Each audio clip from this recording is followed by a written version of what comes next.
In the shadow of a sleeping giant, life thrived.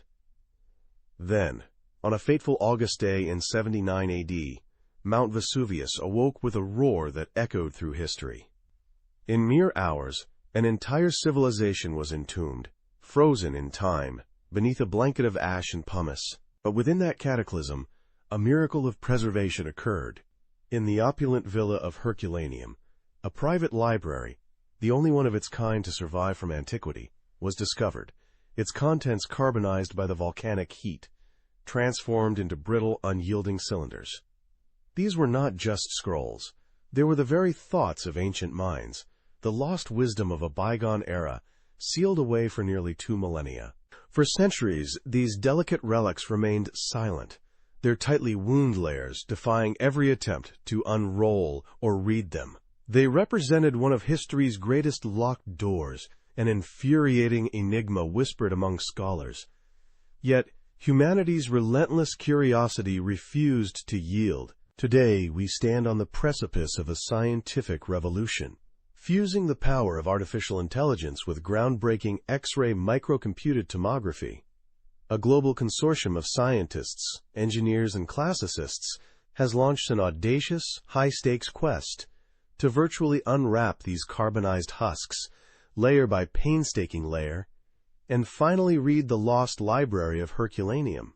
This documentary, Unearthing Wisdom, AI's Race to Read the Lost Library of Herculaneum, chronicles that epic endeavor. From the hallowed halls of archaeological research to the cutting-edge labs where algorithms learn to see the invisible, we will witness the triumphs and setbacks of a quest that promises not just ancient texts, but a direct conduit to the minds of antiquity. Prepare to embark on a journey where the past meets the future, where forgotten voices prepare to speak once more. Our story begins in a world of vibrant light and ancient grandeur, in the heart of the Roman Empire's most idyllic coastal regions. It is 79 AD, and along the shimmering Bay of Naples, life thrives.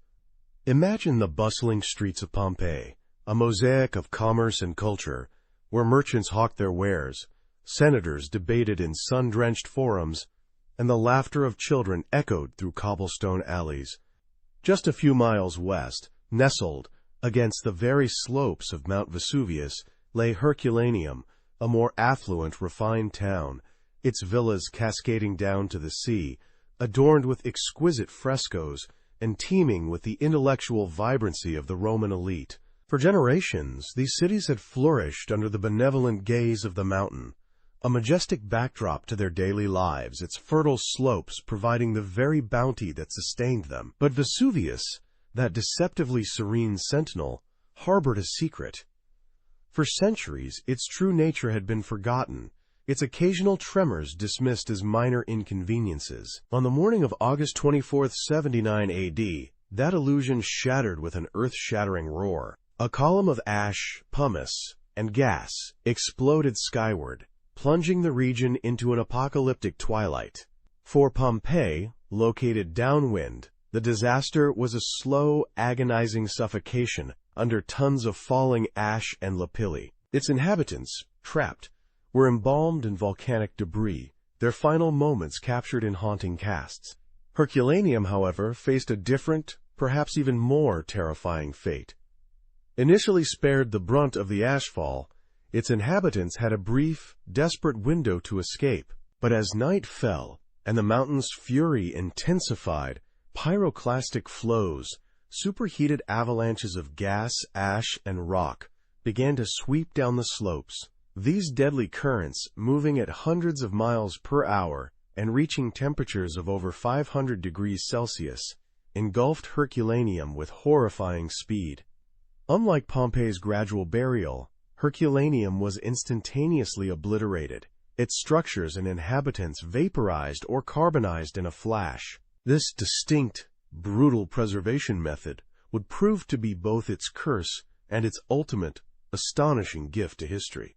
While Pompeii offered a snapshot of Roman life frozen in ash, Herculaneum presented something far more unique, a preservation method born from the sheer, unimaginable violence of the pyroclastic flows. When these superheated waves, a lethal cocktail of gas and volcanic debris, swept through Herculaneum, they didn't just bury the city, they transformed it. The extreme heat, reaching upwards of 500 degrees Celsius, was so intense and instantaneous that it didn't incinerate organic materials into ash. Instead, it stripped them of all moisture and oxygen, effectively carbonizing them. Think of it as a massive, geological pressure cooker, turning wood, food, and even human brains into a material akin to solid charcoal. This process created an archaeological phenomenon unlike any other. Within Herculaneum's ruins, archaeologists have found wooden furniture, once vibrant and alive, now perfectly preserved as black, petrified forms. Loaves of bread, fruits, and even textiles remain, not as mere impressions, but as carbonized replicas of their original selves. The very air that once filled the city's homes was replaced by a solid matrix of volcanic tuff, creating perfect casts of everything it enveloped. It is this extraordinary, albeit tragic, process of carbonization that holds the key to Herculaneum's unparalleled potential. While Pompeii offers us the form of life, Herculaneum promises the very substance. For centuries, the conventional wisdom dictated that everything organic was lost to time. But here, in Herculaneum, time itself was warped, materials transformed into a new state, brittle and black, yet holding every detail, every fiber, every written word. This unique form of preservation, while presenting immense challenges, also holds the tantalizing promise of an unparalleled window into the past, a time capsule waiting to be carefully, painstakingly opened. For over 16 centuries, Herculaneum lay silent, buried beneath meters of solidified volcanic rock. Its existence was a forgotten whisper until the 18th century, an era ignited by a thirst for classical antiquity. In the 1700s, while digging a well in Resina, a small town built directly over Herculaneum, workers stumbled upon an astonishing find. Their shovels struck not just ruins, but statues, frescoes, and a monumental structure that soon proved to be one of the most opulent Roman estates ever discovered, the Villa of the Papyri. This sprawling complex, facing the sea and boasting a magnificent peristyle garden and luxurious thermal baths, was no ordinary dwelling. It was quickly identified as the property of Lucius Calpurnius Piso Cessaninus, an incredibly wealthy aristocrat and, significantly, the father-in-law of none other than Julius Caesar. Imagine the sheer power and influence radiating from this place, a hub of Roman intellectual and political life. But the true marvel lay deeper within its walls.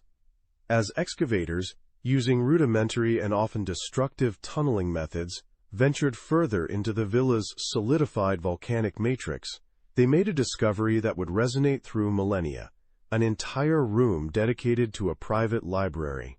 This was not a modest collection, but a vast repository of knowledge, containing hundreds, perhaps even thousands of scrolls. These weren't decorative objects. They were the very thoughts and debates of antiquity, meticulously handwritten on papyrus. The initial excitement was immense. Here, seemingly, was a direct portal to the minds of ancient philosophers, poets, and historians, a treasure trove beyond measure. But the joy was quickly tempered by a perplexing reality. These scrolls, unlike those found in Egyptian tombs or dry desert climates, were not brittle parchment that could be unrolled. They were utterly, irrevocably black. They looked less like ancient texts and more like sticks of charcoal, a testament to Herculaneum's unique and uniquely challenging preservation. The discovery of the Villa of the Papyri's library sparked a fever pitch of anticipation across Europe. Scholars, philosophers, and royalty alike imagined a direct line to the lost wisdom of the ancients. Surely, they reasoned, these charcoal rolls, once carefully handled, would reveal the texts of Epicurus, the lost works of Livy, or even undiscovered plays by Sophocles. The promise was intoxicating, but the reality was brutally unforgiving. From the moment the first scrolls were carefully, or not so carefully by modern standards, brought to the surface, their extreme fragility became agonizingly clear. These weren't merely old. They were papyrus, a delicate material made from plant fibers, subjected to the extreme heat and pressure of Vesuvius. This process had turned them into brittle, carbonized cylinders, often no thicker than a pencil. Any attempt to physically unroll them, even with the most painstaking efforts of the era, resulted in immediate and catastrophic disintegration. The act of touching them was often enough to turn them into a pile of black dust, forever silencing their secrets. Early attempts were desperate. Researchers tried everything from soaking them in various liquids, olive oil, mercury, even wine, hoping to soften them. They devised elaborate, custom-built machines designed to slowly unwind the layers, thread by agonizing thread. The results were universally disastrous. One famous example involved a mechanical apparatus developed by Padre Antonio Piaggio, which, while managing to unroll a few inches of one scroll, irreparably damaged the vast majority it touched. The occasional, minuscule fragment of legible text offered only a tantalizing glimpse, quickly overshadowed by the mountain of pulverized carbon that represented the remains of another lost opportunity. For nearly 2 centuries, this pattern of hope, meticulous effort, and heartbreaking failure repeated itself. The scrolls of Herculaneum became a symbol of tantalizing proximity to ancient wisdom, yet utterly beyond reach. The cumulative despair grew with each failed attempt, each shattered fragment, a stark reminder of the immense, almost insurmountable challenge they represented. These were not simply old books. They were the most delicate archaeological artifacts imaginable, holding a truth that simply refused to be touched. By the late 19th and early 20th centuries, the verdict was clear and crushing. The Herculaneum scrolls were unrollable. After nearly 2 centuries of relentless, yet ultimately destructive, attempts, the scientific and archaeological communities had to concede defeat. The dream of physically unwrapping these ancient texts, of literally peeling back the layers of history, was abandoned.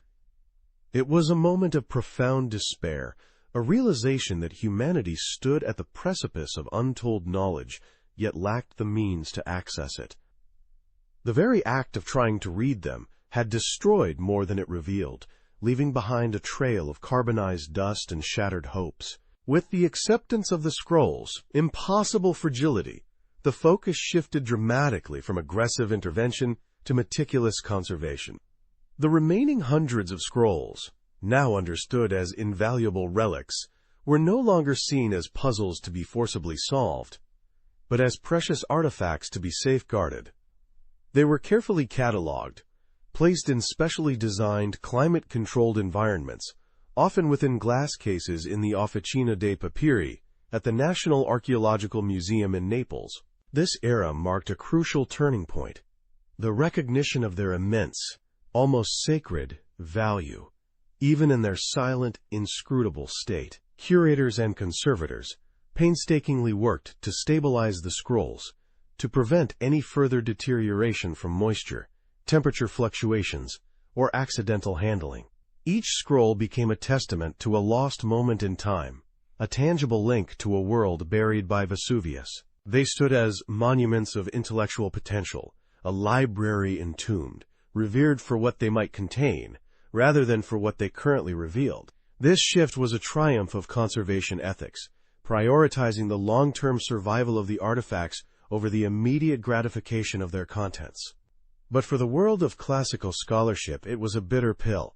The greatest literary discovery of the Roman world was acknowledged, preserved, and utterly unreadable, a silent sentinel guarding ancient secrets, waiting for a future that seemed impossibly distant. Before the agonizing realization of their fragility and the subsequent shift to conservation, the Herculaneum scrolls faced another, arguably more existential, threat: misidentification. When they were first unearthed from the depths of the Villa of the Papyri in the 18th century, the workers, operating in dark, cramped tunnels, did not immediately grasp the monumental significance of their discovery. To the untrained eye, these cylindrical, blackened objects, scattered among the ash and hardened mud, bore little resemblance to precious ancient texts.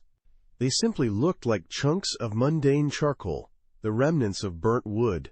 This initial misunderstanding, while born of ignorance, ironically became their first line of defense. Because they were dismissed as worthless detritus, mere fuel for a fire, or discarded debris from the eruption, they were largely ignored, left undisturbed, or, in some cases, even tossed aside. This perception of worthlessness, though frustrating for later scholars, inadvertently protected many scrolls from the more aggressive and destructive handling that might have befallen them had their true nature been immediately recognized. Had they been perceived as precious parchment from the outset, the early excavators, eager for glory and immediate results, might have employed even cruder, more damaging methods in their attempts to unroll them. It was only as more scrolls were carefully observed, and particularly as fragments were painstakingly retrieved from the wreckage of failed unrolling attempts, that the truth slowly began to dawn. Scholars noticed the faint, orderly lines of what appeared to be Greek script on some of the tiny, surviving pieces. The realization was profound. These were not mere charcoal. They were carbonized papyrus, the very material of ancient literature, transformed by Vesuvius's fiery breath. What had been overlooked as debris was, in fact, an entire library, an unparalleled intellectual treasure chest, preserved in the most improbable way. This slow dawning of recognition, from humble charcoal to invaluable manuscript, underscored the profound paradox of the Herculaneum scrolls. Their perceived worthlessness was, in a strange twist of fate, their salvation from immediate annihilation, allowing them to wait patiently for a future that might finally unlock their secrets. For centuries, the Herculaneum scrolls mocked humanity's insatiable desire for knowledge. They were tantalizingly close, yet utterly impenetrable to human hands. But as the 20th century drew to a close, and the 21st century dawned, a new paradigm began to emerge, one that promised to circumvent the scrolls' extreme fragility by simply not touching them at all. The advancements in imaging technology, born from fields as diverse as medicine and engineering, began to offer a glimmer of hope, where before there had only been despair. Researchers, fueled by the persistent mystery, started to explore non-invasive techniques. Early attempts involved conventional X-rays, the same technology used to peer inside the human body. The idea was audacious. If X-rays could reveal bones hidden beneath skin, could they not reveal ink hidden beneath carbonized papyrus? These initial forays, while crude by today's standards, represented a monumental shift in approach. Instead of physical force, the tools were now invisible waves of energy. Then came early CT scans, computed tomography. Imagine slicing a scroll digitally, layer by painstaking layer, without ever putting a scalpel to its delicate surface. These early CT scans allowed researchers to create three-dimensional models of the scroll's internal structure, revealing the tightly wound layers of papyrus, the slight imperfections, the very architecture of the ancient text. It was like looking inside a closed book without ever opening its cover. While these first scans didn't immediately reveal legible text, the technical challenges were still immense. They proved the fundamental concept. They demonstrated that it was possible to peer inside these carbonized cylinders, to map their hidden structures, and to begin to understand their composition in ways never before imagined. This was the dawn of a new era, a revolutionary moment where cutting-edge science offered a lifeline to antiquity. The hope was no longer to unroll, but to virtually unwrap, to see what lay within without disturbing a single fiber. The seemingly impossible was now, perhaps, merely incredibly difficult. The advent of non-invasive scanning had opened the door, allowing researchers to peer inside the Herculaneum scrolls for the first time. But a formidable scientific riddle quickly presented itself, one that threatened to slam that door shut again: the invisible ink conundrum. For centuries, across most of the ancient world, scribes typically used carbon-based inks.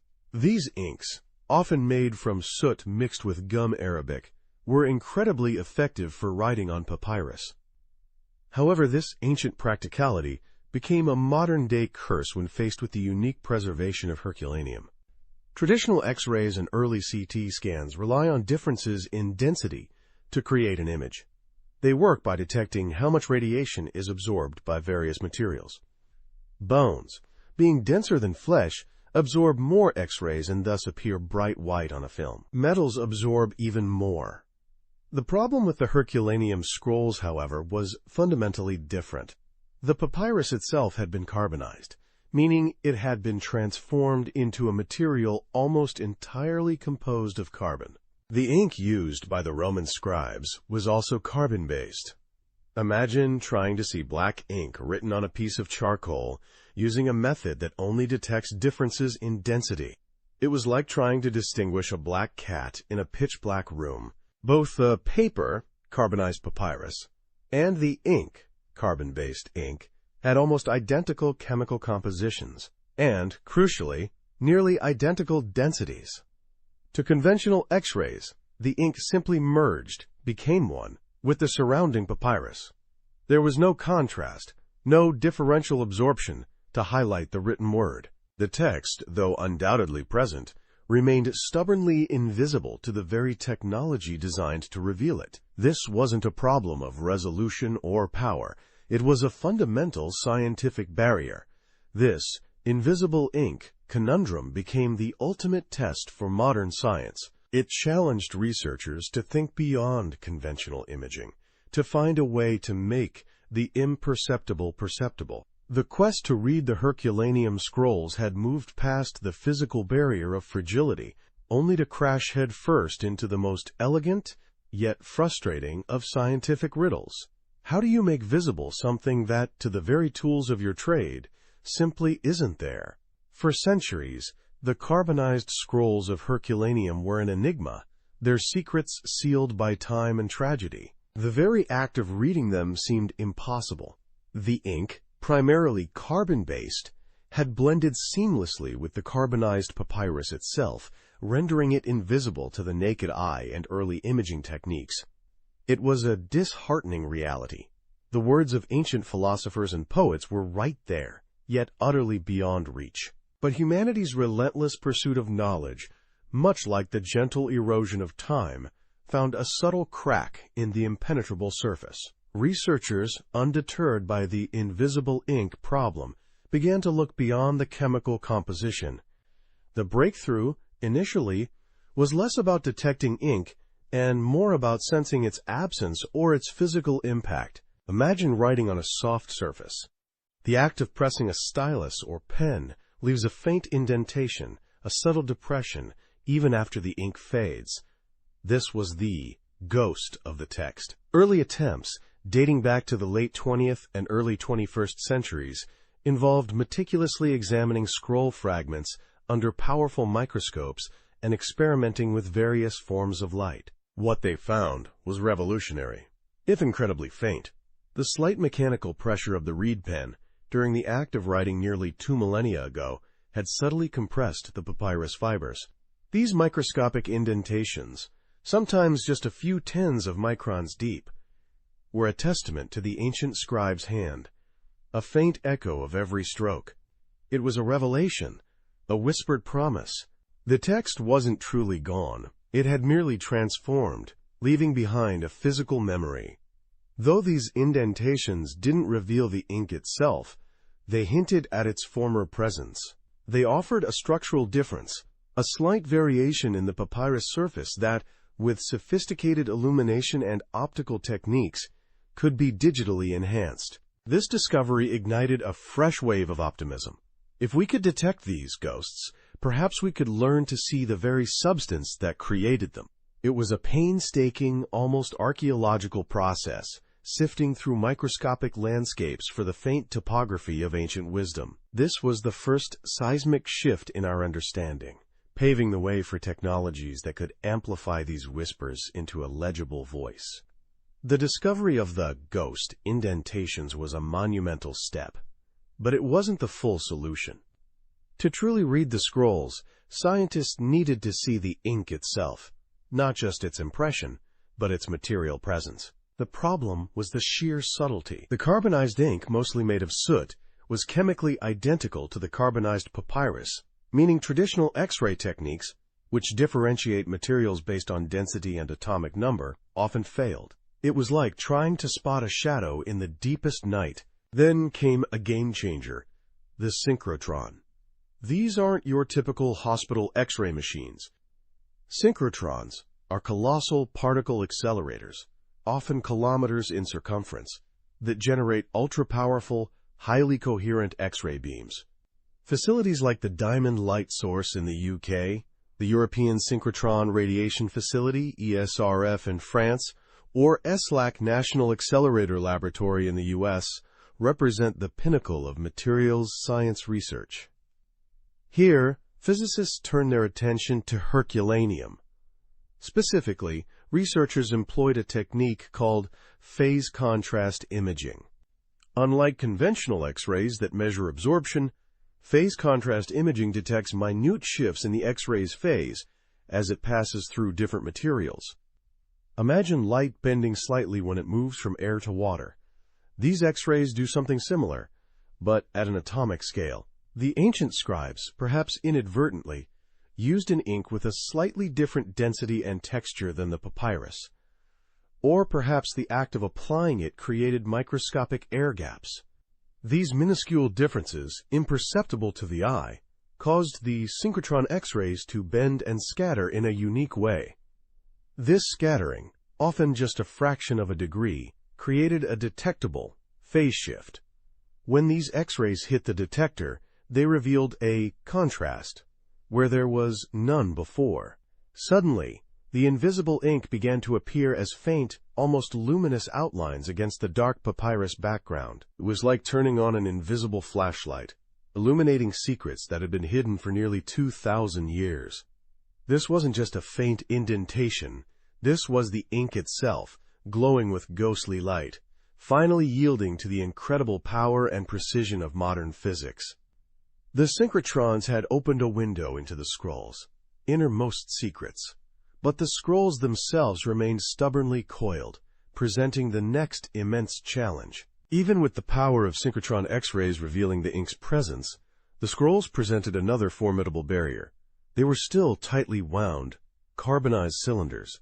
Imagine trying to read a book where every page is fused together, twisted and brittle. Any attempt at physical unwrapping would turn the priceless artifact into dust. The solution had to be as ethereal as the ghost text itself, virtual. This is where Dr. Brent Seals, a computer scientist from the University of Kentucky, and his team pioneered a revolutionary concept, virtual unwrapping. Dr. Seals had spent decades developing algorithms for reading damaged ancient texts, and the Herculaneum scrolls were the ultimate test. The process began not with X-rays, but with incredibly detailed micro-CT computed tomography scans. Unlike medical CT scans that provide a rough internal view, micro-CT scans are far more granular, creating a full 3D volumetric reconstruction of the scroll at a microscopic resolution. Imagine slicing the scroll digitally, layer by infinitesimal layer, revealing every fiber, every fold, every void within its complex structure. This generated terabytes upon terabytes of data, a digital scroll made of billions of voxels, 3D pixels. The challenge was then to unwrap this digital scroll. It wasn't a simple flattening. The scrolls had suffered heat damage, collapsing and distorting over time, meaning the layers were uneven, wrinkled, and often fused. Seals's team developed sophisticated algorithms that could identify individual papyrus layers within the 3D data. They then had to segment these layers, separating them mathematically. The next step was the most intricate, digitally flattening each segmented layer without tearing or distorting the underlying text. Think of it like virtually peeling an onion, where each skin is incredibly delicate and irregular. This virtual unwrapping process was a triumph of computational geometry and image processing. It transformed a three-dimensional, chaotic mass into a series of two-dimensional pages, virtual surfaces ready to be read. For the first time, scientists had a clear pathway to peer inside, to reveal the order beneath the chaos. The ink might still be faint, but now It was laid out on a flat, digital plane, awaiting the next stage of decryption. The physical barrier was broken. Now, the informational one remained. The synergy of synchrotron X-rays and virtual unwrapping had achieved the impossible. Ink was detected, and scrolls were digitally flattened. But what emerged from this cutting-edge fusion was often faint, noisy, and ambiguous. A human eye could pore over these digital pages for hours, meticulously trying to discern individual letters from the subtle variations in pixel intensity. It was an excruciatingly slow, error-prone, and ultimately unsustainable process, especially given the hundreds of thousands of square centimeters of papyrus waiting to be deciphered. Enter artificial intelligence. This was not merely an enhancement, it was a revolution. The true acceleration, the turning point in the race to read Herculaneum, arrived with the integration of machine learning. AI, specifically its deep learning capabilities, brought the power to move beyond human interpretation of faint, ambiguous signals to robust, automated ink detection and character recognition. The scale of the task demanded a non-human solution. Imagine the digital output from the synchrotron scans and virtual unwrapping. Billions of data points, each carrying a whisper of information. For a human, this was a needle in a haystack.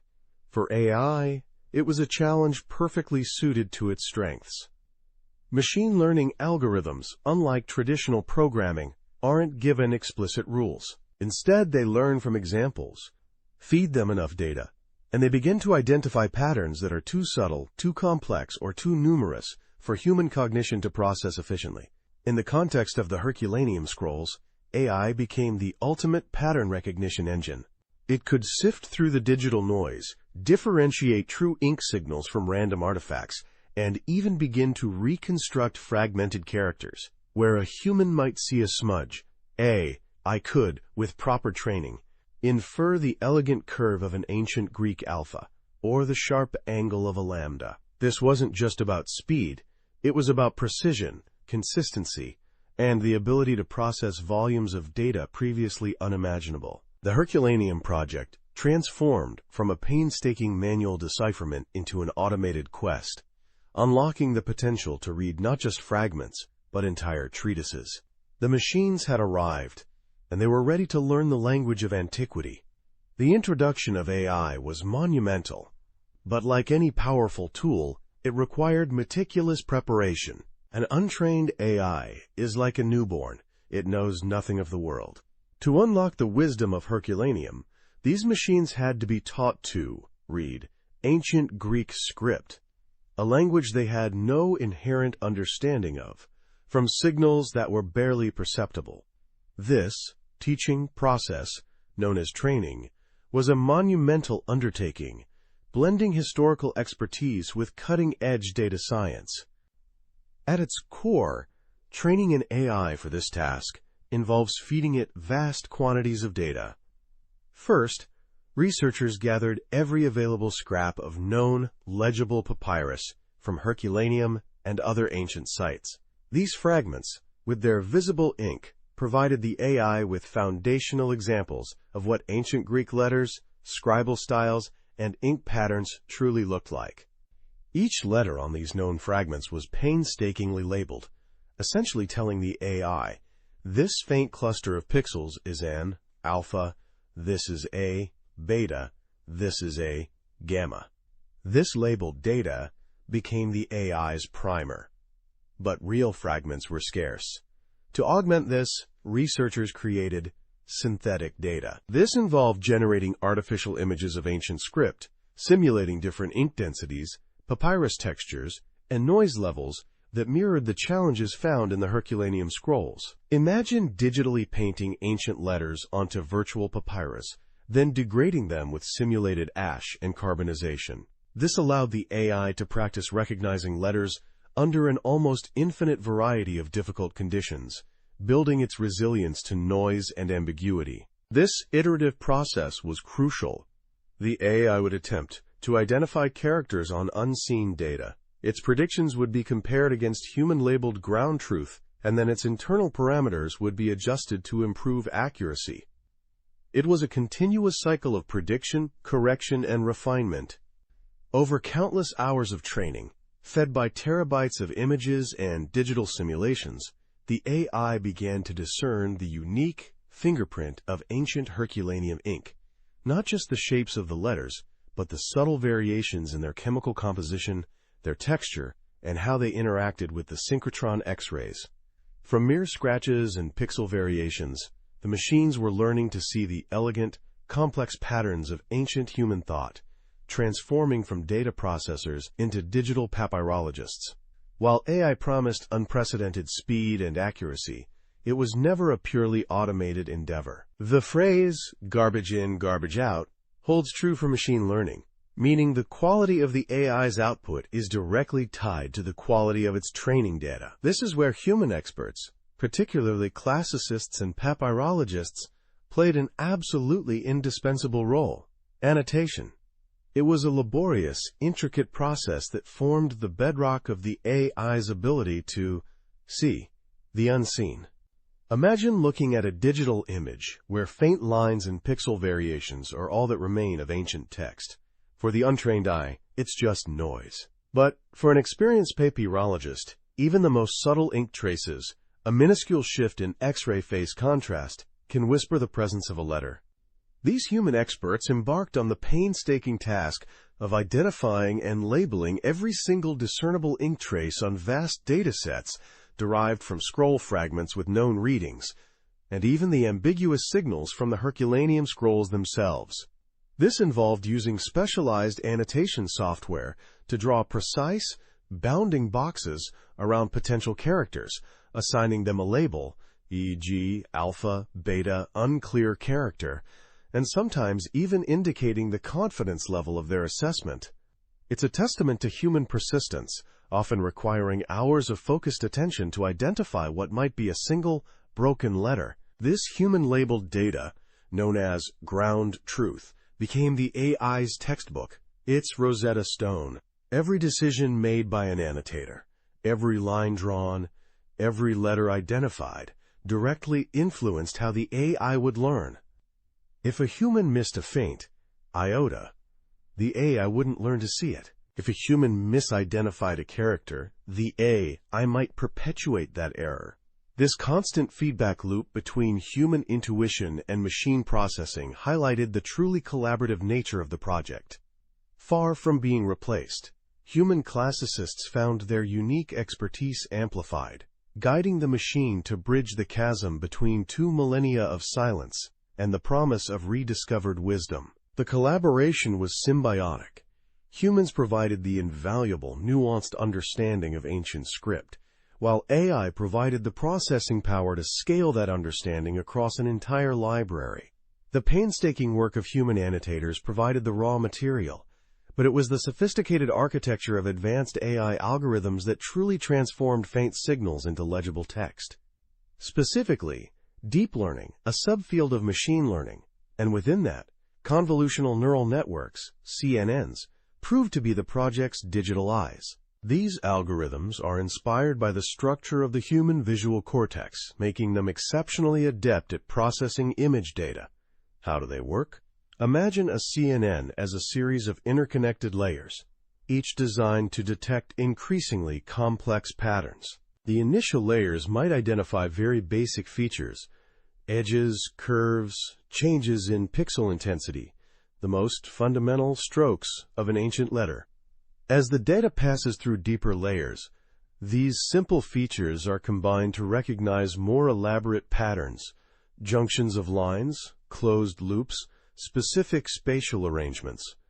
This hierarchical learning allows the CNN to build a robust, internal representation of what a Greek, alpha, or omega looks like, even when partially obscured or extremely faint. Crucially, CNNs are particularly skilled at feature extraction and noise reduction. The Herculaneum scroll data is inherently noisy, random variations in the papyrus, inconsistencies in the carbonization, or artifacts from the scanning process can mimic ink.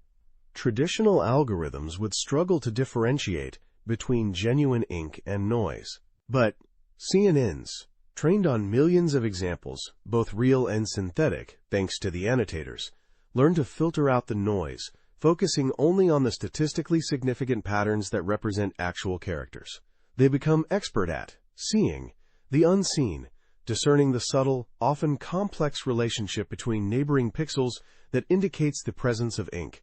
Furthermore, these algorithms aren't just identifying single letters. They can learn context, understanding that certain letters typically follow others in ancient Greek, which aids in disambiguating faint or broken characters. This ability to see holistically, to infer, and to clean up imperfect data is what elevated the project from merely detecting ink to actually reading the lost wisdom of Herculaneum. It's a testament to the power of algorithms that can learn, adapt, and ultimately decipher the whispers of antiquity hidden within the deepest digital shadows. The race to read the Herculaneum scrolls is not merely a tale of technological prowess. It is, at its heart, a profound story of human collaboration. This monumental endeavor, bridging 2 millennia and countless intellectual divides, stands as a powerful testament to what can be achieved when disparate fields unite under a common, inspiring goal. It is a symphony of specialized knowledge, orchestrated by shared passion. At one end of the spectrum stand the physicists and engineers, the architects of the unseen. They design and operate the colossal synchrotrons, painstakingly calibrate the X-ray beams, and develop the micro-CT scanners that capture the scroll's intricate internal structures. Their world is one of particle physics, optics, and material science, pushing the boundaries of what instruments can detect. Their work transforms the physical scroll into billions of data points. Then come the computer scientists and data engineers, the digital alchemists. They build the virtual unwrapping algorithms, develop the deep learning models, and create the sophisticated software platforms that process terabytes of raw data. Their expertise lies in computational geometry, machine learning, and high-performance computing, translating the physical world into digital understanding. And finally, the guardians of antiquity, the papyrologists and classicists. Their knowledge is rooted in the ancient world, the nuances of Hellenistic Greek, the scribal traditions of the 1st century, the context of lost philosophical debates. They provide the invaluable ground truth for AI training, meticulously annotating faint characters, interpreting linguistic fragments, and ultimately translating the rediscovered words into modern understanding. Without their linguistic and historical expertise, the decoded pixels would remain meaningless. This is not a project where one discipline dominates. It is a truly interdisciplinary ecosystem. A physicist might discover a new way to enhance ink contrast, which a data engineer then incorporates into a new algorithm, which a classicist then uses to train the AI to recognize a previously unreadable character. The insights flow constantly, feedback loops, driving continuous improvement. From the ash-covered villas of Herculaneum to the glowing screens of modern labs, this global collective, across institutions, continents, and centuries, is united in its quest to resurrect the voices of the past. The scrolls represent more than just ancient texts. They are a living monument to human ingenuity and the enduring power of knowledge. For centuries, the Herculaneum scrolls lay silent, their secrets locked away by Vesuvius's fiery embrace. Despite decades of dedicated, painstaking research and technological advancements, the pace of discovery remained agonizingly slow. Each new fragment was a triumph, but the sheer volume of unread text demanded a revolution. That revolution arrived in 2023 with the launch of the Vesuvius Challenge, an audacious, unprecedented global competition designed to accelerate the impossible. At its heart, the Vesuvius Challenge was a beacon, shining a light on the formidable barriers of virtual unwrapping and ink detection. Spearheaded by a coalition of academics and technologists, including the indefatigable Dr. Brent Seals and Silicon Valley entrepreneur Nat Friedman, it wasn't just a competition, it was a rallying cry to the brightest minds across the planet. The challenge explicitly stated its goal: to detect ink and virtually unwrap at least 4 continuous passages of text from the Herculaneum scrolls, offering a staggering $700,000 in prizes, including a $150,000 grand prize for the first team to read a significant portion of a scroll. This was not merely about academic recognition. It was about democratizing discovery, inviting anyone with a computer and a brilliant idea to contribute to unlocking ancient wisdom. The challenge provided high-resolution CT scans of 2 intact scrolls and several fragments, meticulously captured by facilities like the Diamond Light Source in the UK. These scans, comprising terabytes of data, became the raw material for countless algorithms and machine learning models. Teams, individuals, and self-taught enthusiasts from every continent joined the fray, forming a vibrant, collaborative, yet intensely competitive ecosystem. From university labs to bedrooms, minds grappled with the invisible ink, developing algorithms to discern the subtle density variations where carbonized ink met carbonized papyrus, a difference so minute it was almost imperceptible to the human eye. This crowdsourcing model transformed the slow, incremental march of academic research into a sprint, fueled by collective ingenuity and the intoxicating promise of being the first to read words unseen for nearly 2 millennia. The energy was palpable, the stakes immense, and the world watched, hopeful that this digital crucible would finally yield answers. For months, the Vesuvius Challenge was a whirlwind of activity, algorithms being refined, machine learning models trained, and hopeful submissions pouring in. The scientific community held its breath, acutely aware of the monumental task at hand. Then, in the late summer of 2023, a ripple of excitement turned into a seismic wave. Luke Ferrator, a 21-year-old computer science student from Nebraska, analyzing a fragment known as Scroll 1, made an astonishing breakthrough. He trained his machine learning model to identify patterns in the virtually unwrapped surface that corresponded to traces of ink. And there it was, faint but undeniable, a distinct Greek letter, then another and another. The first word, clearly discernible from the chaotic noise of carbonized papyrus. Porphyros, porphyros, purple dye. This single word, discovered on August 15, 2023, was nothing short of miraculous. It wasn't just a linguistic achievement. It was a profound validation of the entire virtual unwrapping methodology. For 2 millennia, this text had been unreadable, a ghost of knowledge. Now, through the synergy of advanced imaging and AI, it had manifested. The Vesuvius Challenge organizers confirmed the find, and the news reverberated globally.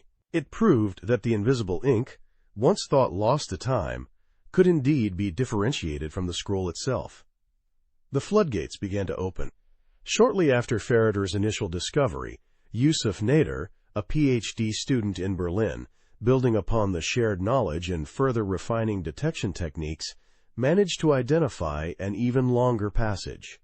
His work, combined with Ferrator's, allowed for the identification of the next several words, forming a continuous sentence.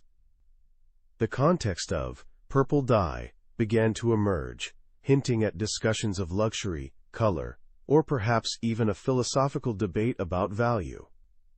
This wasn't merely deciphering letters, it was hearing the first whispers of a long-silenced voice. The initial breakthrough was a proof of concept. The subsequent identification of continuous text transformed hope into certainty. The lost library was no longer a dream.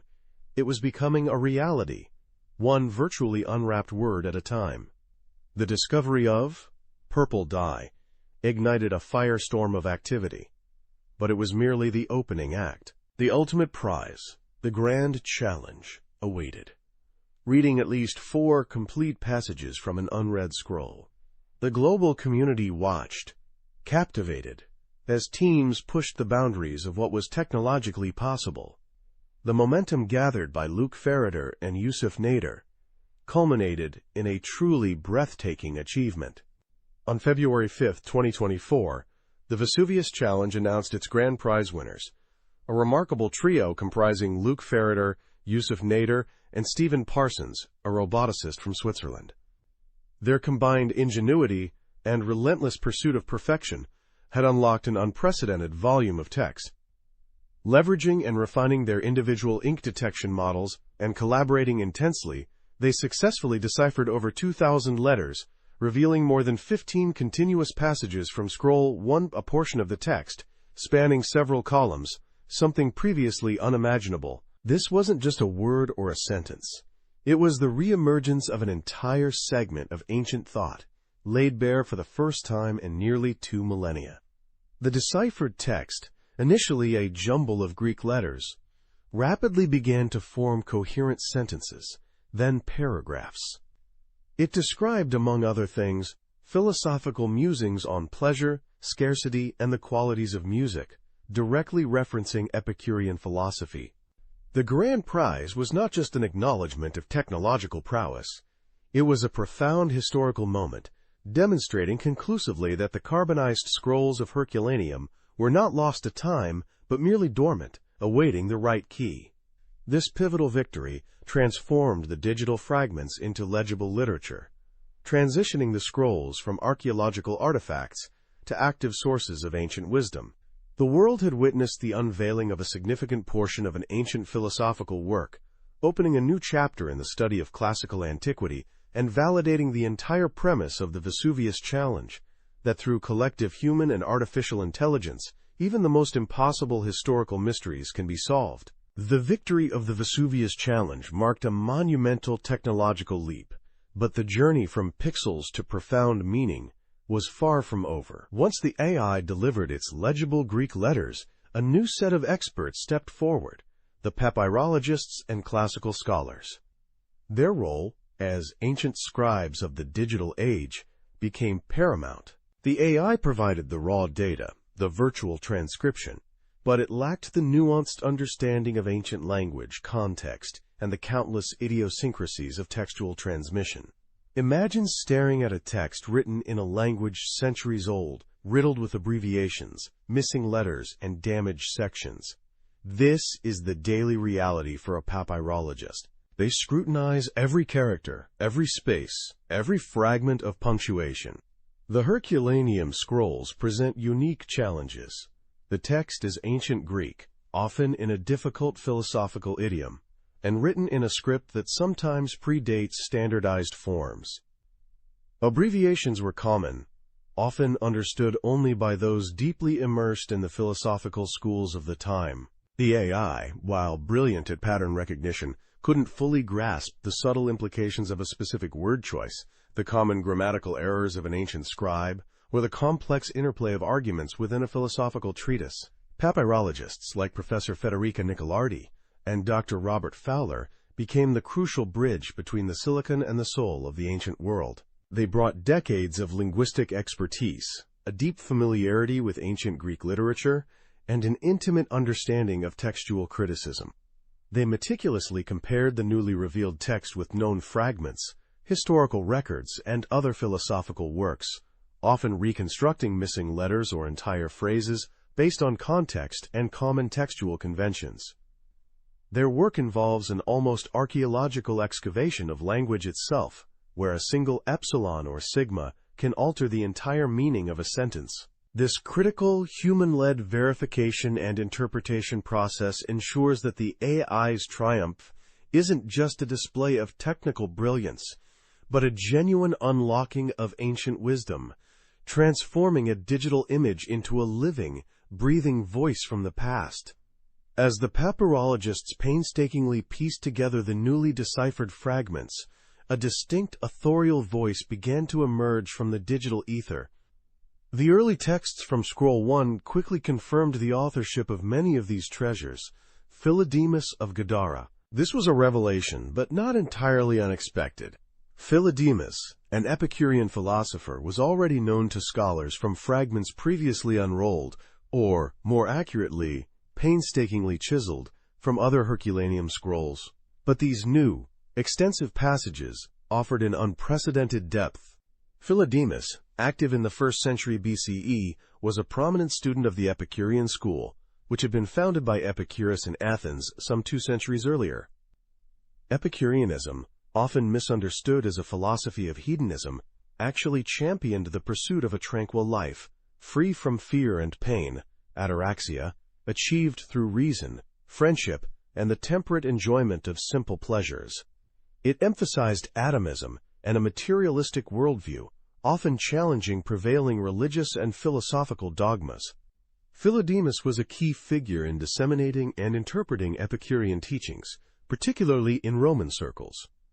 His writings were discovered in the opulent villa of his patron, Lucius Calpurnius Piso Cessaninus, Julius Caesar's father-in-law, in Herculaneum. This association explains the presence of such a vast Epicurean library. The newly read texts significantly deepen our understanding of Philodemus's direct contributions to Epicurean thought, offering fresh perspectives on his specific arguments and interpretations. Before these discoveries, our knowledge of many Epicurean texts came through later summaries or hostile critiques. Now, we are hearing directly from one of its most articulate proponents, unmediated for 2 millennia. It's like finding a lost gospel for a philosophical religion, allowing us to engage with the authentic voice of a thinker whose influence permeated the intellectual elite of ancient Rome. With Philodemus's identity confirmed, the content of the newly unwrapped scrolls opens a direct window into the vibrant intellectual landscape of the ancient world. These are not dry theoretical treatises. They are active engagements with the pressing philosophical questions of the day, often revealing Philodemus's specific contributions and even his disagreements with contemporaries or other schools of thought. Early insights from Scroll 1, for instance, delve into the nature of pleasure. While Epicureanism is often misconstrued as promoting indulgent hedonism, Philodemus's text clarifies its nuanced position. He argues for a sophisticated understanding of pleasure as the absence of pain and disturbance, exploring its ethical dimensions and its role in achieving a truly good life. This isn't just a rehash of Epicurus. It's an active defense and elaboration, showing how a living philosophy adapted to new challenges. Beyond ethics, Philodemus's scrolls touch upon a diverse range of subjects, reflecting the breadth of ancient philosophical inquiry. We find discussions on rhetorical theory, evaluating the effectiveness and moral implications of different oratorical styles, a crucial subject in Roman society where public speaking held immense power. Perhaps most intriguing are the passages related to music. Philodemus explores whether music has an intrinsic ethical value, challenging the Platonic and Pythagorean views that music could directly shape the soul.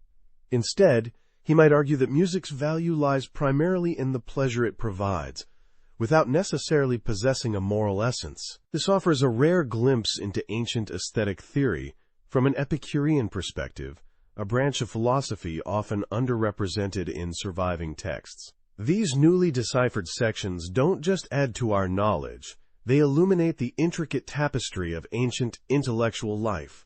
They reveal the ongoing philosophical debates, the careful distinctions, and the intellectual sparring that characterize the era, inviting us to become silent observers in Philodemus's lecture hall, eavesdropping on arguments that resonate even today. The discovery of Philodemus's library within the Villa dei Papyri offers far more than just new philosophical texts. It provides an unparalleled window into the intellectual and cultural tastes of a wealthy Roman household. This was not a public library, it was a private collection, meticulously curated by Lucius Calpurnius Piso Cessaninus, Julius Caesar's father-in-law, a man of immense power, wealth, and discernible intellectual curiosity. The very existence of such a specialized philosophical library speaks volumes about the Roman elite. At a time when Rome was at its zenith, establishing its empire across the known world, its leading citizens remained deeply influenced by Greek thought. The villa's owner, Piso, likely an Epicurean himself, or at least a patron of the school, demonstrates the profound cultural osmosis that occurred between the conquered Greeks and their Roman conquerors. For Roman elites, owning Greek philosophical texts, hosting Greek scholars like Philodemus, and engaging in intellectual discourse were not merely academic pursuits. They were markers of status, sophistication, and a cultivated mind. It was a testament to their cosmopolitan outlook and their embrace of the intellectual foundations laid by Hellenic civilization. These scrolls illustrate the sophisticated education expected of a Roman nobleman, an education steeped in Greek literature, rhetoric, and philosophy. They show that, while Romans were famed for their practicality and engineering prowess, the most influential among them were also deeply invested in abstract thought, ethical debates, and the pursuit of wisdom. The library thus serves as a tangible link between Roman power and Greek intellectual legacy, demonstrating how Greek ideas were not merely preserved, but actively studied, debated, and integrated into the fabric of Roman elite life. The Herculaneum scrolls are not just about Philodemus. They are about Piso, about Caesar, and about the vibrant, complex intellectual world that shaped the leaders of the Roman Empire, revealing a deeper, more philosophical dimension to their lives than often depicted. The revelations from Herculaneum are more than fascinating historical footnotes. They are potent catalysts for potentially rewriting significant aspects of ancient history and philosophy. Every word deciphered, every passage reconstructed, offers unprecedented insights that can challenge, enrich, or entirely redefine our existing narratives. Consider the field of ancient philosophy. For centuries, our understanding of Epicureanism relied heavily on fragmented sources, later commentators, and often hostile critiques from rival schools. Philodemus's direct voice provides an invaluable, unmediated perspective, offering nuances and elaborations previously lost. We can now trace the evolution of Epicurean thought, understand its internal debates, and perhaps even discover entirely new facets of the philosophy. This could force a re-evaluation of Epicureanism's influence, its relationship with Stoicism, and its broader impact on Roman society and beyond. Beyond philosophy, these texts illuminate the intricate web of Roman intellectual patronage and the cultural exchange between Greece and Rome. They reveal the specific texts that were valued, the educational content deemed essential for the elite, and the sophisticated intellectual milieu that existed within a wealthy Roman villa. This isn't just about what was written, but what was cred, demonstrating the actual intellectual diet of the Roman ruling class. Did Philodemus discuss contemporary politics? Did he offer ethical advice applicable to the tumultuous late Republic?